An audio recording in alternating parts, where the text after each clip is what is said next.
lata. Sabay ito, may dalawang pichay.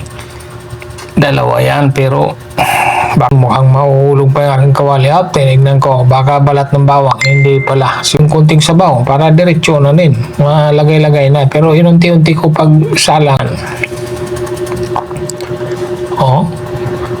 Yan, lagay ko na ang pichay. Ganyan, ilalagay ko na. Haluin mo lang ng haluin para makakain na tayo maya-maya. Ano lang to? Pag mga ganyan. Hello, good morning. Ito, maggigisa ako ng tuna sa lata. Sabay ito, may dalawang pichay. Dalawa yan, pero baka isa lang ang gagamitin ko. Subukan ko lang hiwain nung isa. Kung marami na, isa lang. Pero kung kunti, ubusin ko na yung dalawa. Kasi mas maraming gulay, mas masarap. Mas maganda, mas masarap din kasi itong pichay. Matasin ang fiber nito. Mas matasin ang fiber ng pichay. Kaya titignan ko lang. Hiwain ko yung isa. Kung kunti, ubusin ko na. Pero kung marami na, okay na yung isa para ibang naman panghalo. Masarap kasi halo din sa tuna sa lata yan. Kahit nga sardinas, okay na. Basta gulay-gulay, pwedeng-pwede na. Unahin ko muna ang sibuyas at bawang. Prepare para makapag-gisa-gisa na. Pero hiwain ko muna lahat bago ko igisa. Para dire-diretso ang pagluto. Yan yung pichay. Hiwain ko muna itong isang nakatali. Kung marami, okay na. Pero kung unti, tulad ng sinabi ko, ubusin ko na ang dalawa. Kasi mas masarap ang maraming gulay kaysa kukunti. Ayan, hiwa-hiwain ko na. Ito, maganda rin kasi ang pichay sa katawan. Itong niluluto ko, gulay-gulay lang lagi. Tapos minsan may kunting karne, manok, isda. Okay. Tapos ito bawang. Didikdikin ko muna ang bawang. Yan, lalo pag nagisa ka, pangunahing sangkap talaga bawang at sibuyas. Ayan. Yan, maghiwa-hiwa muna ako para ihanda na ang lahat.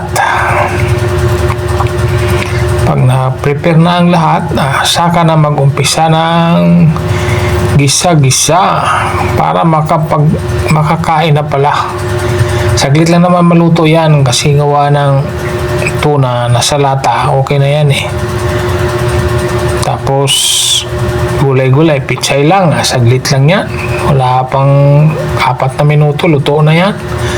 Pagkakulo, mga 2 to 3 minutes, luto na yan. Ito, kunti nga lang yung pichay na hiniwa ko yung isang tali, kaya ubusin ko na. Ito, hiwa na rin yung pangalawang tali. Mas gusto ko kasi marami ang gulay. Ibaling kunti ang sahog, basta marami ang gulay, pwedeng-pwede na, solve na ako dyan.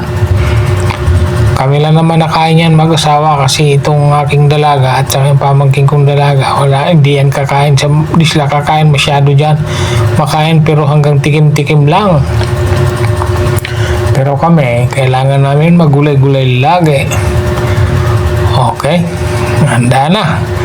Ready na yan sa paggisa-gisa. Ready na. Ligpit ko lang mga gagamitin. Yan, paminta ko. Yan yung paminta kong na yan, yung pamintang tipid. Kasi nakabalot-balot na yan. Yan lang panghalo ko. Ayan, tuna sa lata, laurel, pamintang durog, sibuyas, bawang, pichay. Yun na. Ito, kumpisahan ko ng mag-isa. Lagay ng mantika para masalang na. Ayun, umpisahan, sabay-sabay na, sibuyas, bawang, sabay-sabay ko na sila. Baka may magtampo pa na isa. Okay na yan. Mukhang mahuhulog pa yung aking kawali. Tinignan ko, baka balat ng bawang. Hindi pala, sibuyas pala siya. Pwedeng-pwede na. Okay. Yan luto na. Lagay ko muna ang tuna. Pero unti-untiin ko. Kasi baka talsikan tayong mantika, maano yan eh, matalsik. Ay malakas yung ano niyan, talsik. Ayan kitang kita sa mga yung talsikan ng mantika. Kala mo pero unti-untiin ko lang ang paglagay. Ayun, lagay ko na kahit yung kunting sabaw para diretso na din, malagay-lagay na. Pero inunti-unti ko pagsalang para dahan-dahan ang talsik. Unti-unti, delikado mapasok sa mantika, masakit din. Yun, pag ganyan, lagyan lang ng yan, paminta at laurel. Pwedeng-pwede na. Ano lang yan, paminta, laurel. Tapos, di ko na nga asinan yan kasi maalat naman na yung tuna sa lata kasi sinali ko na ang sabaw. Kaya hindi ko na yan naasinan. Ayan, may paminta na ako nilagay.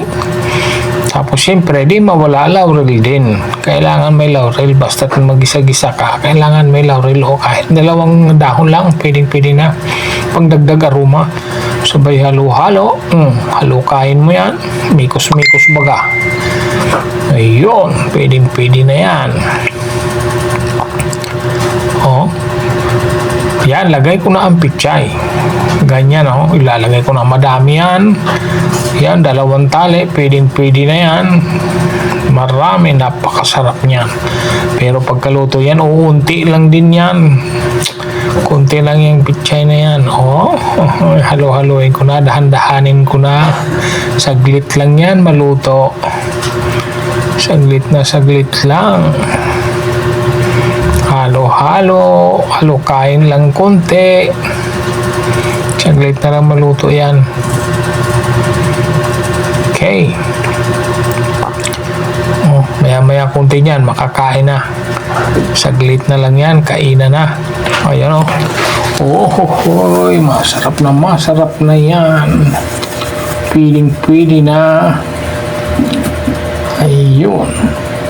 Sige, haluin mo lang ng haluin para makakain na tayo maya-maya. Ano lang to, pag mga ganyan na umpisa ng kumulo, mga 2 to 3 minutes, ayun pwedeng-pwede na yan. Luto na yan, pwedeng-pwede na kainan dyan. Okay, hanggang dito na lang. Luto na, kainan time na po. Maraming salamat po sa inyong lahat at God bless po. Kakain na po. Thank you so much everyone. Salamat po Panginoon sa araw-araw na biyaya.